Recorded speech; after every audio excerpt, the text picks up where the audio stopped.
Welcome to Passing the NMLS Exam with Rich. I'm Rich Leffler, president of Accelerated Development, where we're not happy until you pass the SAFE exam. 7 types of mortgage math calculations needed to pass the NMLS exam.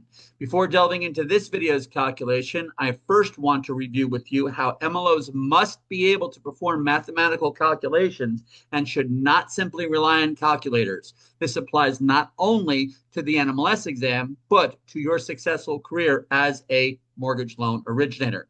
When you arrive at your testing center on testing day, you may bring nothing into the exam with you aside from your ID and any medication you may need to have on you. Anything you need in order to answer any of the questions with which you are presented will be provided to you by the test center staff.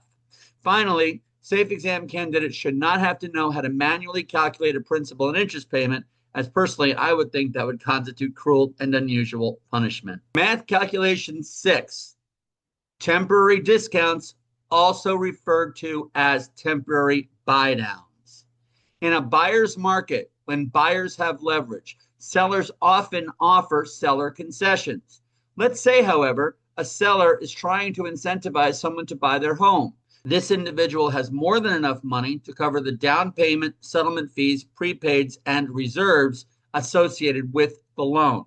So how else could the seller incentivize this buyer? Well, by offering sellers concessions in the form of temporary discounts.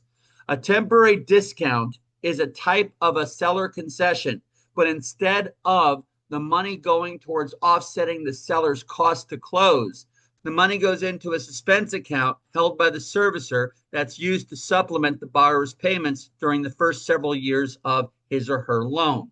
Lenders can offer temporary buy-downs going out as far as 4 years, as long as the seller's concession does not exceed the maximum seller's concession allowed for the product that the borrower is pursuing.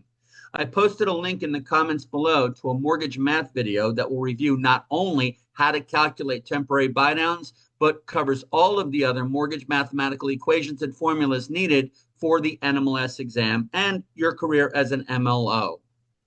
Don't miss the next video through which I describe math calculation number 7. In the meantime, please visit us at Accelerated Development at www.safeexamtraining.com, where you'll find numerous NMLS exam prep products and resources, all structured to help you knock the NMLS exam right out of the park.